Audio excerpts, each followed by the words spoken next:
When I describe a spiritual energy harnessed through viewing the body as a miniature universe, am I talking about how Cosmo in Saint Seiya works, or Taoist ideas of Qi and the link between the heavens, earth and man?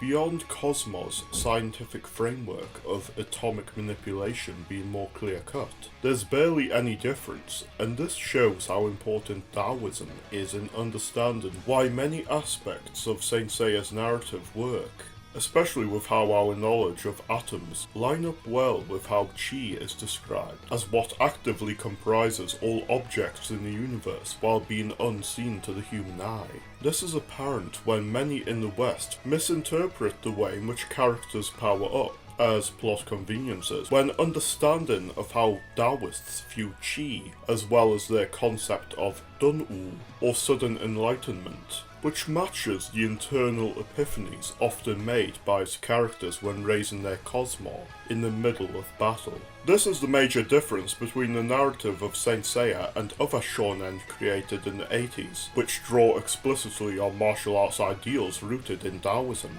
Whereas the focus on Shinto concepts, or a variety of spiritual schools, for the spiritual principles of the next generation of Shonen Jump manga, making it more difficult for the latter to justify aspects a Taoist would call Dunwu when not focusing on Taoism itself. Let's backtrack a bit though and ask, what is Taoism? What's called the Eternal Tao is a vague concept, but some have been able to define the basic philosophy behind the Tao. The Tao is the way, in simple terms, to live in line with the and practice right-mindedness towards personal enlightenment. Despite the series' Greek mythology gimmick, these aspects of the Tao are quite present beyond Cosmo, with Athena making it her duty to protect the Earth's natural state rather than enforce her will on it, like her foes, and her saints not seeming to live in ways that go against this. With this belief being of Chinese origin, it's no surprise this plays a role in the philosophies of Shiryu and Dohko. The training done at the Rozan waterfall is a display of this, with the focus on water's dynamic changes adapting to the situation, making it a strong analogy for a Taoist mindset to life, in particular martial arts in this context. Shiryu changing the flow may seem to be placing his will on the water antithetical to the Tao, but this is where Cosmo and its atomization come into play, with the scientific revelation that everything is comprised of atoms and even smaller particles, quarks, etc., and this become an explanation as how Seiya can defy what seems impossible in the destruction of Poseidon's main breadwinner, lines up perfectly with the Tao, preaching the interconnectivity of life through Qi. Take the story Free and Easy Wandering, Xiao preaching moving beyond the familiar to become more aligned with the universe, much as Shiryu and the other Bronze Saints become more attuned to the seventh sense, connecting humans to the gods, as well as achieve the eighth sense to gain full realization of their soul through venturing to a realm housing the seven oceans and jumping into the underworld respectively. For the reversing of Rozan's waterfall, take into account this feat is brought up several times, long after Shiryu has fought far stronger people than himself when first performing it, and it becomes clear the point of this was to attune oneself to nature, to act as a force of it, such as a strong wind, which are sometimes capable of reversing waterfalls. At the same time though, a Taoist life consists of stillness and simple living,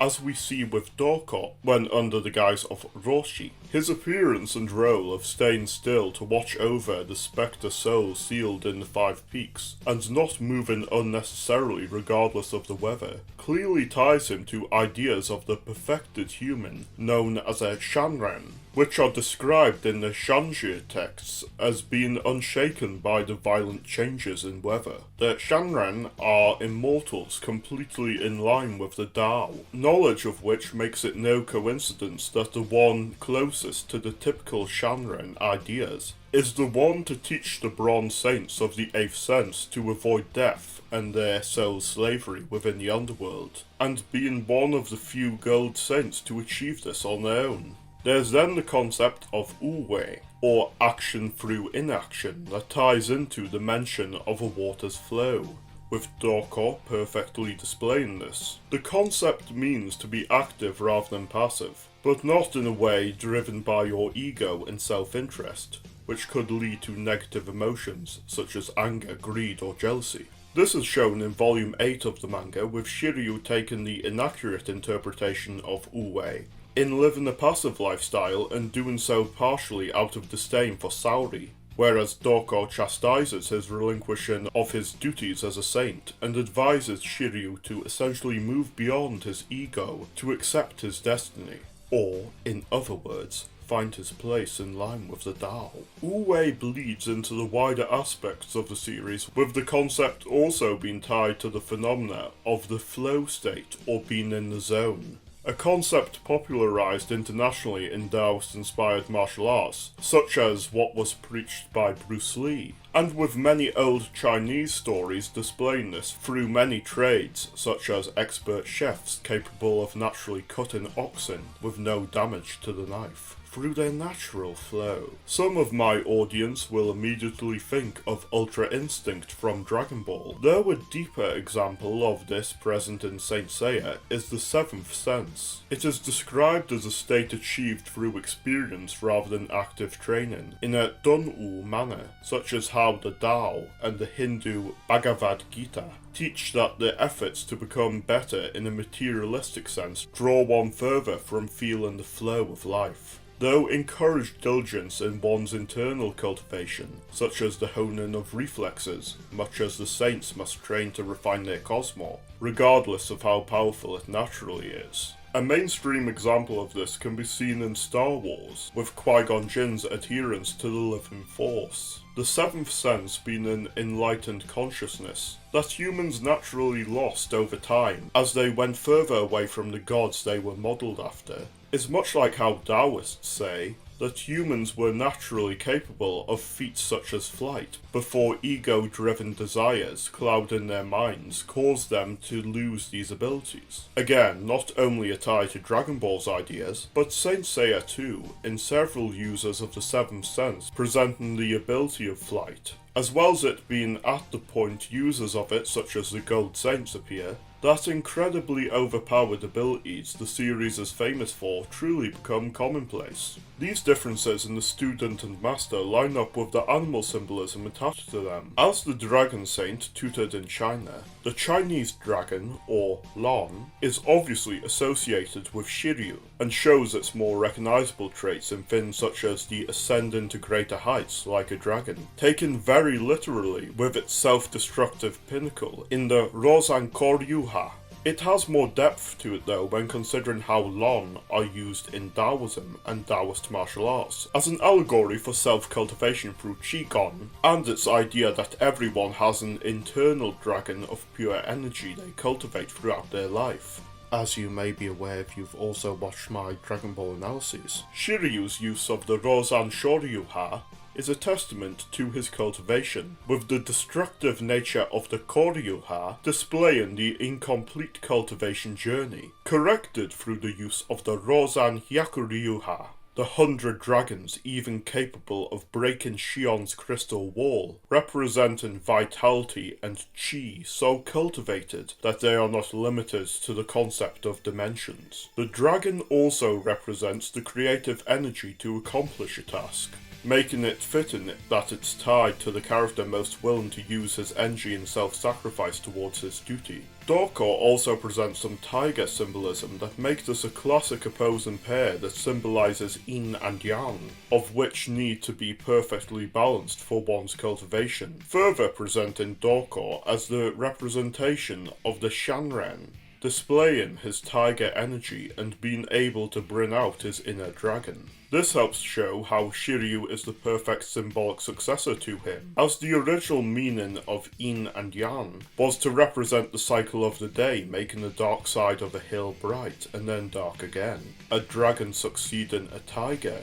In much the same way, which one was the supreme animal of Imperial China changed depending on the dynasty. There's another character associated with both who displays aspects of Wu-wei, Despite being the clear supporting character, Shunrei acts as a display of another side of Wu-wei, in her influence aiding Shiryu's cultivation in subtle manners by being the nurturing feminine yin, to complete Shiryu's masculine yang, with yin-yang philosophy placing importance on a woman's love during acts of consummation, for a man's chi to be cultivated further, with her love and compassion being the reason for Shiryu awakening to the seventh sense against Death Mask, especially when considering the rising of the dragon as a symbol of pure yang energy, or pure masculinity, is something many Taoists equate to the sperm cells, given this story beat a very Freudian element through a Taoist lens. This feminine influence also causes Dohko to act in the same event, with him foregoing his watch over the 108 evil stars to save her, in a display of the emotional importance she has to him.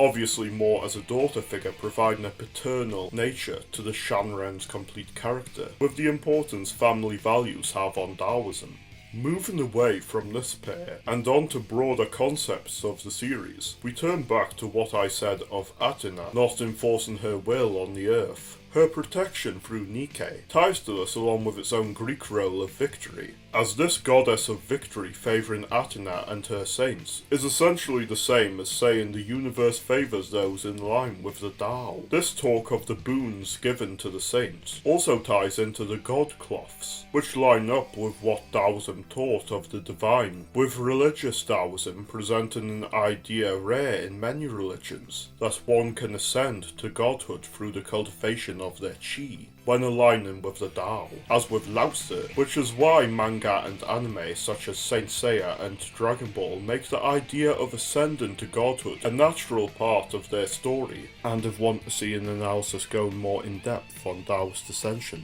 see this one on Dragon Ball GT. This link is displayed clearly in the Heaven Chapter Overture film, in which Seiya's acquisition of what the hypermyth describes as the Big Will, without a god cloth, has him mention a saint's cosmos encompassing the universe when creating such a miracle, much as Poseidon was naturally able to do. The idea of a saint's body and the universe being interchangeable, along with the atomic nature of cosmos, also links into the Taoist idea that all states of matter are in a state of constant change, and that nothing is everlasting, with importance placed on both letting go of and appreciating the temporary. This is quite similar to Shaka's monologue when manifesting the eighth sense, as well as in Seiya's conversation with Miho, where he talks of the importance in his duty and letting go of the comforts of an ordinary life. Of course, Shaka and his mindset are primarily inspired by Buddhist teachings, which leads into the next part. In the third and final part of the series overviewing the influence various spiritual practices have on Saint Seiya's narrative, I will go into the Buddhist influences in the series.